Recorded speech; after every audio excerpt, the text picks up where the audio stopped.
며칠 전부터 눈이 자꾸 이상하게 간지럽던데 가만히 보니까 이게 알러지 계절이 왔더라고요. 4월, 5월. 요즘은 몸이 약간만 이상해도 이게 또 코로나 영향이 있어가지고 아니 백신 맞았는데 뭐 이상하나 이런 생각이 드는데 오늘 아침에 일어나니까 눈이 자꾸 이게 간지러워서 왜 이래? 내가 이 백신 후유증인가 생각했는데 후유증이 아니고 가만히 보면 달력을 보니까 이게 이제 알러지의 계절이 와서 여러분 착각하지 마시라고. 알러지인데 또 이게 코로나인가 이렇게 또 요즘 또 착각하는 이러신 분들도 저처럼 있을까 싶어서 제가 먼저 운을 띄웁니다. 예.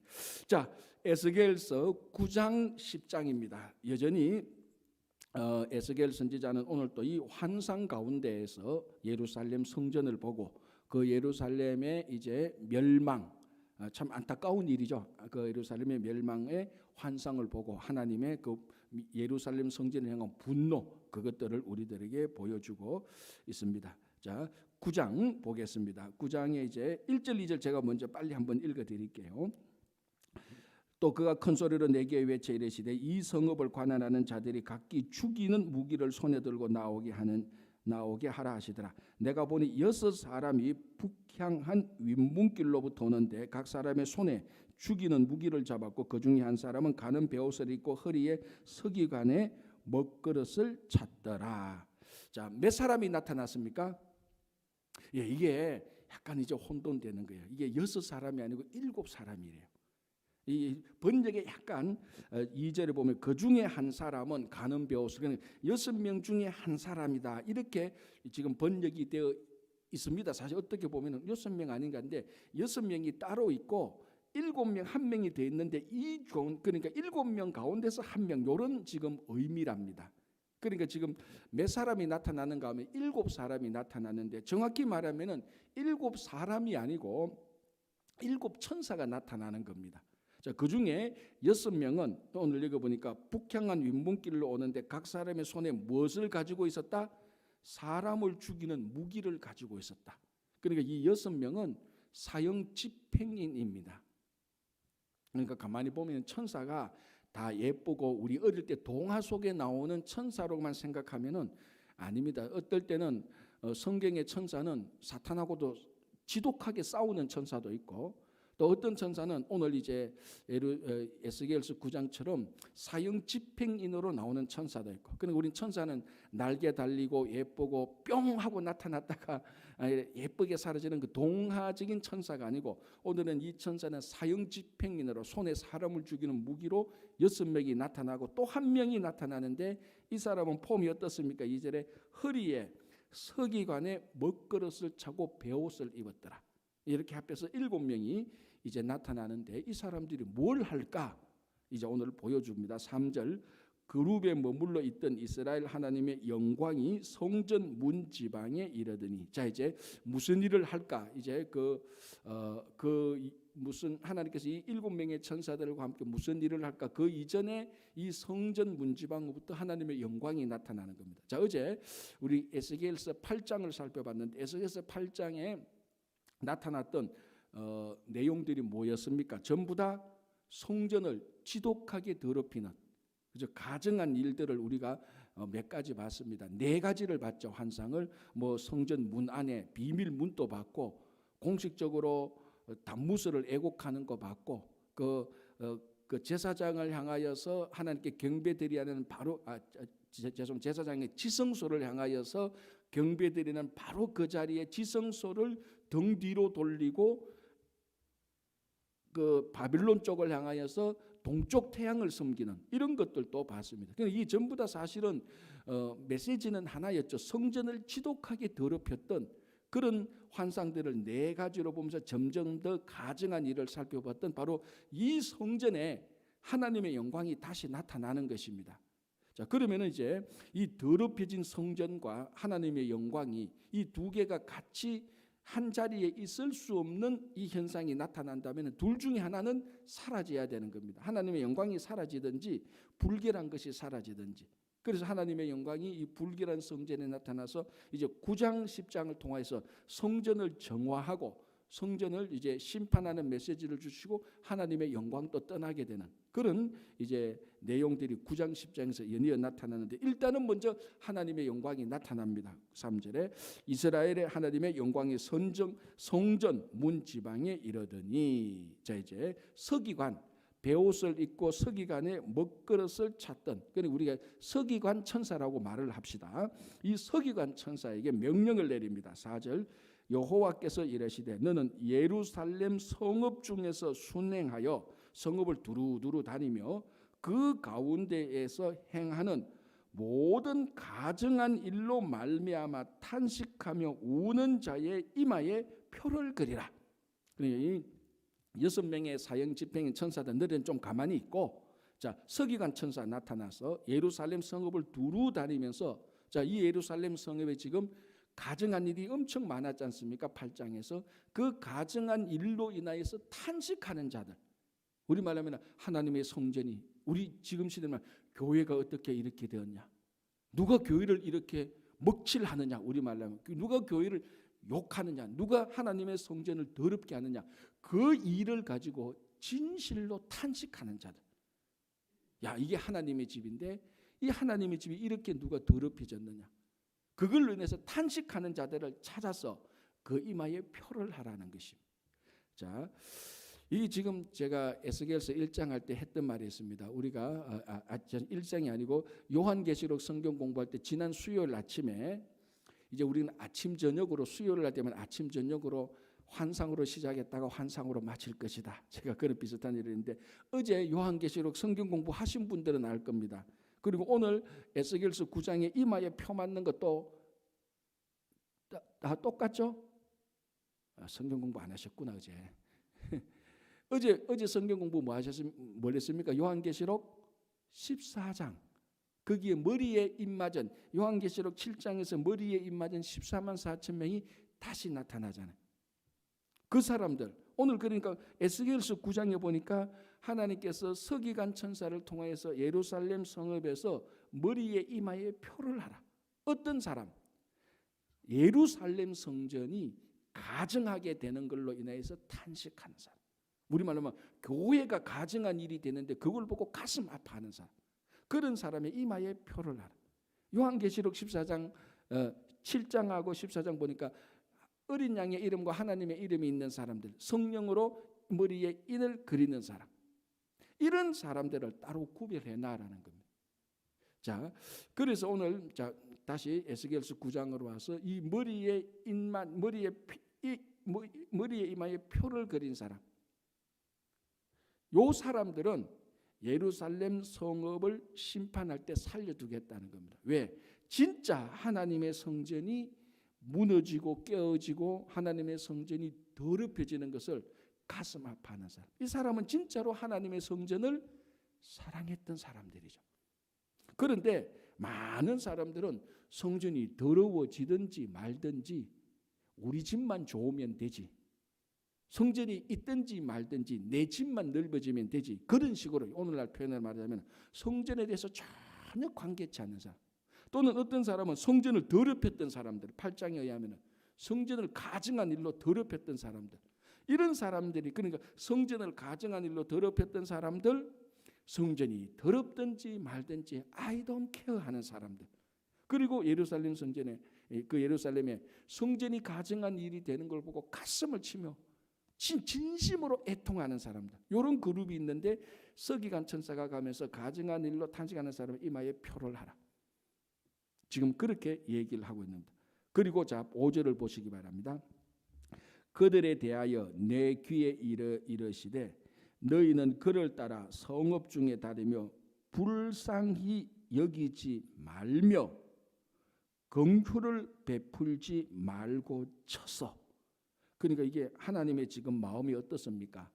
무지무지하게 화가 난 거예요. 자, 어제 우리가 에스겔서 8장 봤잖아요. 화 나겠습니까? 안 나겠습니까?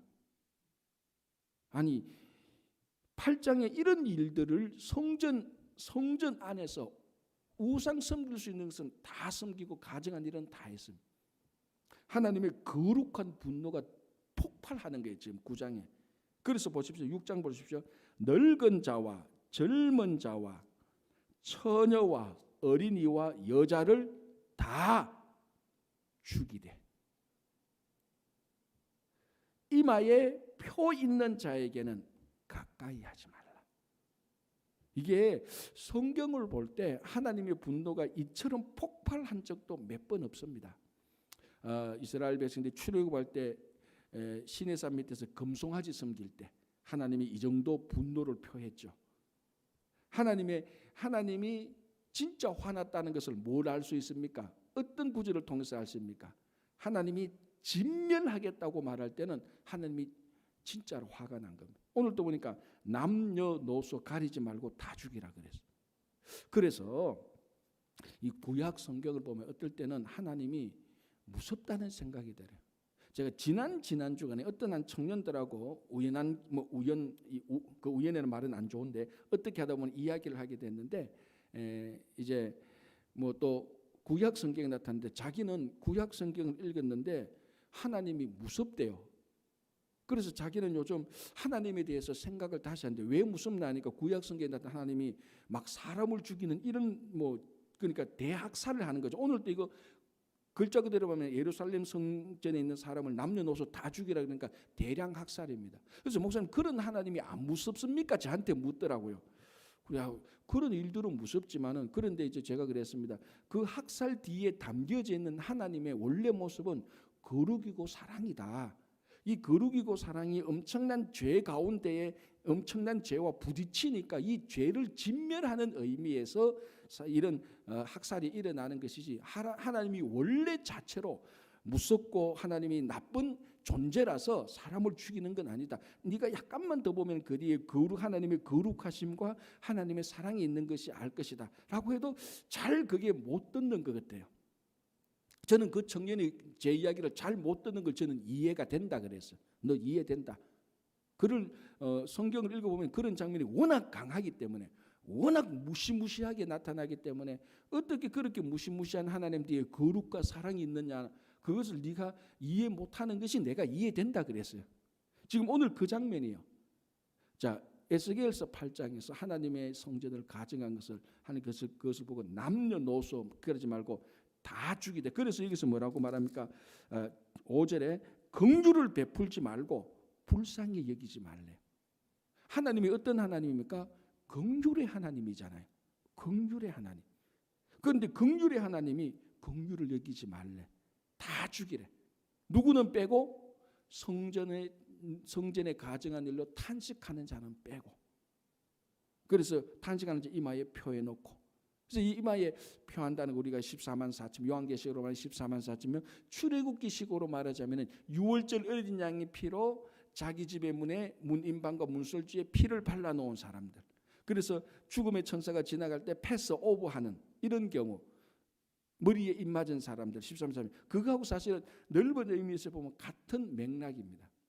그래서 하나님께서 지금 이 시대에 하나님의 진노가 부글부글 끓는다 할지라도 성령으로 입 맞은 사람은 하나님의 진노를 면할 수 있는 것입니다. 그게 우리 성도가 성령으로 살아가는 삶의 모습들입니다. 그죠?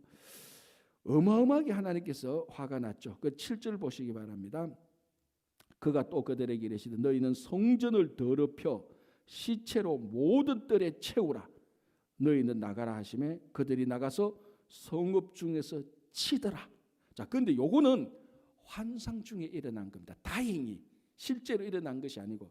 근데 이게 지금 나중에 어떤 역사적인 사건으로 현실화됩니까? 느부갓네살 왕이 3차 요즘 에스겔 선지자는 2차에 있잖아요. 그죠? 2차 포로로 왔잖아요. 근데 3차 예루살렘 느부갓네살 왕이 예루살렘 3차로 멸망시킬 때 실제로 이런 일이 일어나잖아요. 예루살lem을 1년 한 10개월 정도 포위해 가지고 그 안에서 막 자기들이 자녀들을 잡아먹도록 막 그렇게 하는 엄청난 비참한 일이 일어났어요. 자, 그런데 어제 우리가 에스겔서 8장을 봤을 때 이런 일이 있었습니다. 두 번째 환상 가운데 무슨 일이 있었나? 두 번째 환상이 뭐였는가 하면 성전을 가정한 일로 이렇게 두 번째 환상이 뭐였는가 하면은 8장 10절 보면은 이렇게 되어 있습니다. 내가 들어가 보니 각양 곤충과 가정한 짐승과 이스라엘 족속의 모든 우상을 그 사방 벽에 그렸고 자, 뭐라고 말했는가 하면은 이 사람 비밀 공간에 들어가서 비밀 우상 의식을 행했던 사람들입니다. 자, 이 사람들이 뭐라고 말했는가 하면은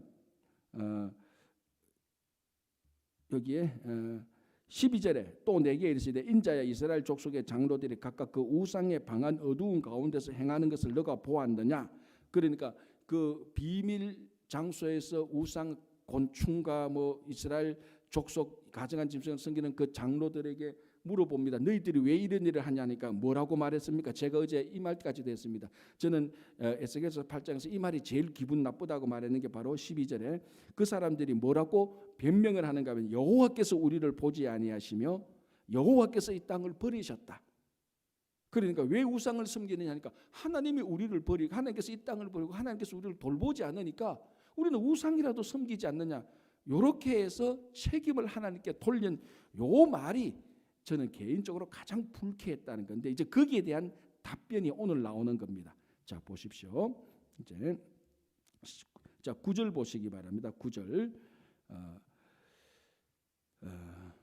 그가 내게 이르시되 하나님이 이거는 에스겔에게 말하는 겁니다. 이스라엘과 유다 족속의 죄악이 심히 중하여 그 땅에 피가 가득하며 그 성읍에 불법이 찼나니 자 보십시오. 죄악이 심히 중하며 그 땅에 피가 가득하며 폭력과 그러니까 피가 가득하면서 모든 인간의 폭력적인 것, 불법적인 것 이런 것 다 말합니다.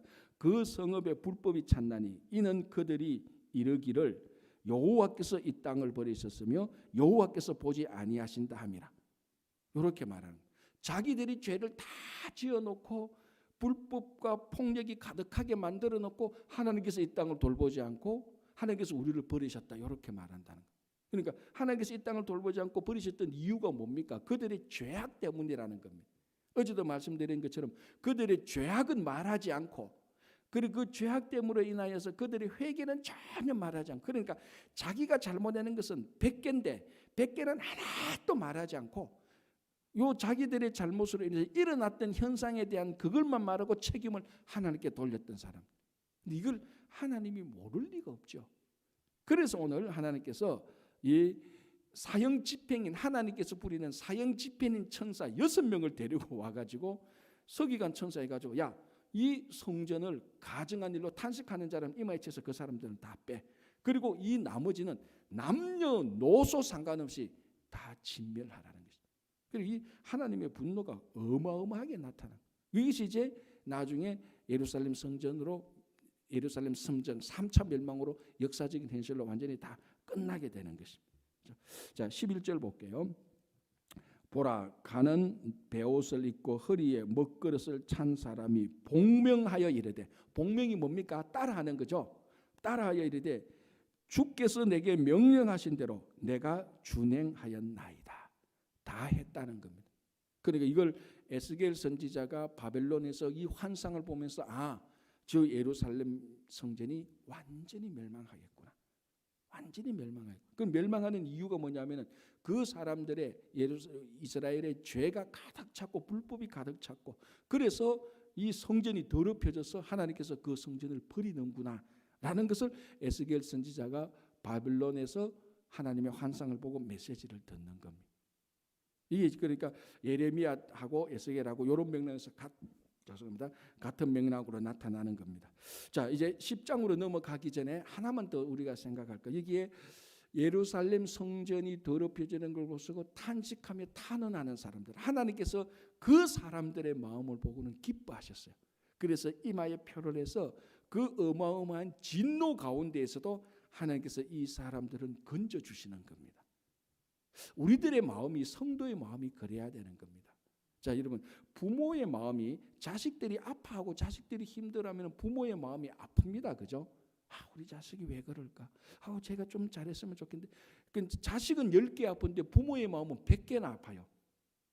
자, 무슨 말인가 하면 진짜 우리가 하나님께서 기뻐하시는 성도고 이 교회가 성전이 하나님의 몸이라는 것을 생각한다면 성전이 더럽혀지고 성전이 모욕당하는 것, 세상으로부터 모욕당하는 것에 대하여서 진심으로 우리가 탄식하는 한탄하는, 이게 원망과 불평이 아닙니다. 이거는 원망과 불평이 아니고 하나님의 성전이 무너지는 것을 가슴 아파하는, 다른 말로 하면은 다윗의 표현으로 말하면은 깨진 심령이 되는 겁니다.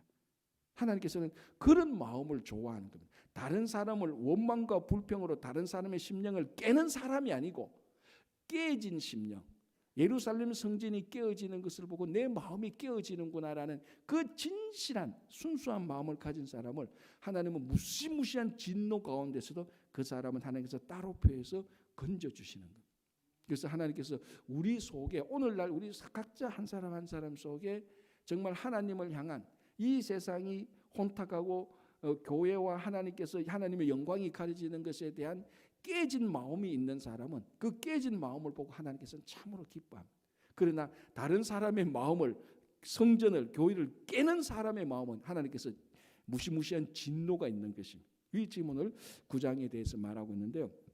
자, 10장으로 넘어가겠습니다. 10장은 사실은 어떻게 보면 9장하고 같은 의미입니다. 똑같이 보면은 여전히 10장에서도 하나님께서는 이 성전을 심판한다는 것을, 그러니까 가증해지고 더럽혀진 성전을 심판한다는 것을 9장에서는 사형집행인 천사, 사형집행 천사 6명을 데리고 와서 진멸하는 것으로 나타나지만 10장에서는 뭡니까? 숯불을 성읍 위에 뿌려서 예루살렘 성전이 불타서 심판한다는 것을 보여주고 있습니다. 그래서 제가 아까 10장을 읽었는데 굉장히 이게 무슨 내용인지 한번 읽어가지고 도대체 무슨 생물이 나오고 바퀴가 나오고 뭐 도는 것 같기도 하고 멈추는 것 같기도 하고, 이게 도대체 무슨 내용인지 굉장히 이게 혼돈스러운 그런 환상이 나오는데, 한마디로 말하면 10장은 이 숯불을 성읍 위에 뿌려서 이 성읍을 태워버리겠다. 그리고 하나님께서는 네 바퀴가 있는, 네 바퀴와 함께 있는 그룹들 천사들을 타고 이제 이 성전을 떠나겠다는 겁니다. 더러운 가증하게 된 성전을 다 불태우고 하나님께서도 그 성전을 떠나겠다. 그게 이제 10장에 나오는 겁니다. 자, 약간만 볼게요. 10장 1절. 이에 내가 보니 그룹들 머리 위에 궁창에 남보석 같은 것이 나타나는데 그들 위에 보좌의 형상이 있는 것 같더라. 이제 천사들을 부리는 하나님의 보좌의 형상이 나타나는 겁니다. 자, 22절. 하나님이 가는 베옷을 입은 사람에게, 요건 9장에 나타나는 서기관 천사하고 같은 사람으로 보면 됩니다. 가는 베옷을 입은 사람에게 말씀하여 이르시되 너는 그룹 밑에 있는 바퀴 사이로 들어가 그 속에서 숯불을 두 손에 가득히 움켜가지고 성읍 위에 흩어라. 그러니까 이게 그룹 밑에 있는 바퀴에 들어가고, 좀 애매하죠. 그룹들 천사들 밑에 천사들이 뭐 타고 있는 바퀴 같은데 그 바퀴에 숯불이 있었다는 거예요. 어쨌든 바퀴에 숯불을 가득 가져와서 성읍 위에 다 뿌려라. 자, 이제 그래서 3절. 그 사람이 들어갈 때 그룹들은 성전 오른쪽에 있고 구름은 안뜰에 가득하며 여호와의 영광이 그룹에서 올라와 성전 문지방에 이르니. 자, 이게 이제 하나님께서 곧 성전을 떠나기 전에, 심판하기 전에 성전에 임한 하나님의 영광된 모습을 보여주고 있습니다. 자, 이제 여기부터 이제 좀 완전 이야기가 굉장히 미스테리한 환상 속에 들어가기 때문에 우리가 리얼하게 지금 무슨 어떤 구체적인 행동이 일어나는 걸 파악해가 좀 약간 애매한 것들이 좀 나타납니다. 5절. 그룹들의 날개 소리는 바깥들까지 들리는데, 그러니까 성전 안에 있는 그룹들이 날개 소리, 뭐 파닥파닥하는 이런 그룹들의 날개가 있는데, 에스겔서에 나타난 그룹들의 날개는 몇 쌍이었죠? 2쌍. 그래서 4개. 이사야서에 나타난 그룹의 천사는 날개는 몇 쌍? 3쌍. 그렇게 6개. 이거는 그렇게 중요하진 않은데 날개 소리가 파닥파닥 난다고 하니까, 그러니까 이 성읍 안에 있는 그룹들의 천사가 나타나서 그 날개 소리가 성전 바깥까지, 그러니까 이게 무슨 말인가? 성전에 하나님의 천사들이 가득히 찼다는 거죠. 하나님의 영광이 가득 찼다는 겁니다. 자, 6절에 하나님의 가는 베옷을 입은 자에게 명령하셔 바퀴 사이 곧 그룹들 사이에 불을 가져가라 하셨으므로 그가 들어가 바퀴 옆에 서며, 뭐 이렇게 쭉 나는데, 자, 9절을 한번 보시기 바랍니다. 내가 보니 그룹들 곁에 4바퀴가 있는데, 자, 이거 우리가 앞에서 한번 들어본 것 같지 않습니까? 자, 15절을 보시기 바랍니다. 15절. 그룹들이 올라가니 그들은 내가 거발 강가에서 보던 생물이라. 자, 에스겔서 1장 2장에서 나타났죠. 에스겔서 1장에서 그발 강가에서 처음 에스겔 선지자가 환상을 볼 때 네 생물의 얼굴을 가진 그룹이 나타났고 하나님의 눈이 가득했던 수레바퀴가 나타났습니다. 그래서 이 수레바퀴와 그룹들이 같이 움직였죠. 지금 그 장면, 그 그룹들과 그 바퀴들이 10장에서 다시 나타나는 겁니다. 그리고 보니까 에스겔 선지자가 저거 내가 그발 강가에서 그때 봤던 환상에 바로 그 그룹들, 그 네 생물의 얼굴을 가진 사람들, 가진 존재들, 그리고 바퀴가 다시 나타나는 겁니다. 이제 그래서 이런 현상들과 함께 숯불을 성읍에 태워서 이제 정리하는 예루살렘 성전을 이제 심판하는 그 모습들이 나타나는데요. 자, 13절을 볼게요. 내가 들으니 그 바퀴들을 도는 것이라 부르며, 그 바퀴가 도는 것이지 뭡니까? 그죠? 바퀴가 도는 것이지 바퀴가 멈추는, 바퀴를 도는 것이로 불렀다. 움직이는 것이라고 불렀다. 그래서 제가 일장할 때 굉장히 역동성이 나타났다고 말했습니다. 움직이는 하나님, 살아계시는 하나님, 그 모습이 나타나는데 이 모든 움직임의 핵심은 뭐냐 하면은 성령이라고 얘기를 했는데요. 자, 여기 한번 보시기 바랍니다. 17절 한번 볼게요. 17절. 그들이 서면 이들도 서고 그들이 올라가면 이들도 함께 올라가니 이는 생물의 영이 바퀴 가운데에 있음이더라. 생물의 영, 성령, 하나님의 영이 바퀴 가운데에 있어서 이 바퀴를 움직이는 주체가 뭐라고요? 하나님의 영이 바퀴를 움직인다 그랬어요. 바퀴를 움직이니까 내 생물도 같이 움직이고, 그러니까 이 모든 움직임의 주체가 하나님의 영이었다. 그리고 1장에서도 얘기했습니다. 그래서 하나님의 영이 서면은 바퀴도 멈추고 그룹들도 멈추고, 영이 가면은 또 이 바퀴들도 움직이고. 그래서 이게 마치 우리 출애굽할 때에 구름 기둥, 불 기둥이 움직이고 멈추는 원리하고 똑같습니다. 하나님이 가면은 불 기둥도 같이 가고, 하나님 멈추면 그 기둥도 멈추는. 그래서 우리 성도들의 삶엔 다시 말씀드리자면 우리가 움직이고 멈추는 모든 원리는요, 성령의 원리하고 똑같아야 됩니다. 심지어 이 바퀴조차도 이 바퀴의 움직임의 원리가 물리적인 원칙에 의해서 움직여지는 게 아니고, 자, 우리가 신앙이 없다면 모든 바퀴는 물리적인 원칙에 의해서 움직입니다. 이게 도니까 높은 곳에서 아래로 돌 때는 당연히 중력에 따라서, 중력이라는 물리적인 원칙에 의해서 높은 곳에서 아래쪽으로 바퀴가 아래로 내려옵니다. 자연적인 현상이죠. 그러나 오늘 이 10장에서 말한 것은 이 바퀴가 움직이는 것은 그런 자연적인 현상, 물리적인 현상을 뛰어넘어서 그 안에 있는 영이 움직여야 움직인다는 것을 말해줍니다. 우리 성도의 삶의 원칙을 말해줘. 우리 성도의 삶의 원칙은 세상 사람들과 같이 똑같이 자연적인 법칙에 따라서 그렇게 움직이는 것이 아니고, 우리는 성령의 원칙에 따라서 움직이는 사람들입니다. 그게 세상과 우리와의 구별된 삶의 방법이고 삶의 원칙들이라는 것입니다. 그래서 오늘 여기 보니까 생물의 영이 바퀴 가운데 있어서 이 바퀴 가운데 있는 영이 모든 움직임의 원리를 지배하고 다 다스리고 있다는 것을 보여주고 있는 것입니다. 자, 다시 좀 올라가서 14절 볼게요. 그룹들에는 각기 내면이 있는데, 우리가 봤죠. 네 생물의 얼굴들을 우리가 봤습니다. 자, 앞에서 네 생물의 얼굴들이 무슨 생물이었죠? 사람, 사자, 소, 독수리. 그래서 이 네 생물의 특징이 뭐라고 했습니까? 각기 처해 있는 그 영역에서 최고라 그랬습니다. 사람은 피조물의 최고고, 사자는 동물의 왕국 가운데 최고고, 소는 가축 가운데 최고고, 독수리는 하늘의 짐승, 새 가운데 최고고. 그래서 최고의 얼굴 네 개가 함께 뭉쳐진, 그래서 최고의 존엄하고 가치가 있는, 위험이 있는 그런 네 생물들의 얼굴이라고 말했습니다. 자, 보십시오.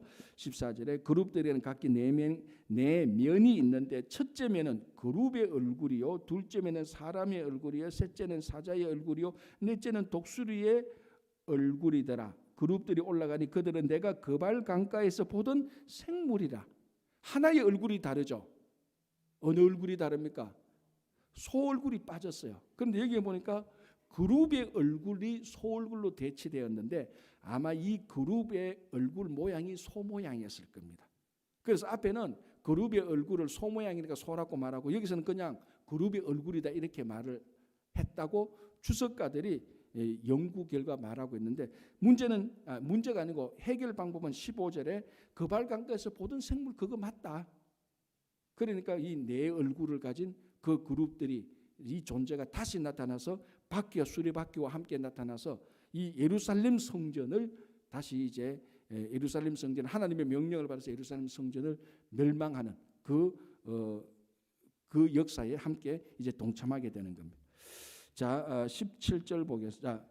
자, 17절 볼게요. 그들이 서면 이들도 서고 그들이 올라가면 이들도 함께 올라가니 이는 생물의 영이 바퀴 가운데 있습니다. 제가 방금 말했죠. 움직임의 원리, 우리 성도의 삶의 원리는 물리적인 자연적인 법칙을 초월해서 성령의 법칙에 따라야 된다라는 것을 말. 18절 보시기 바랍니다.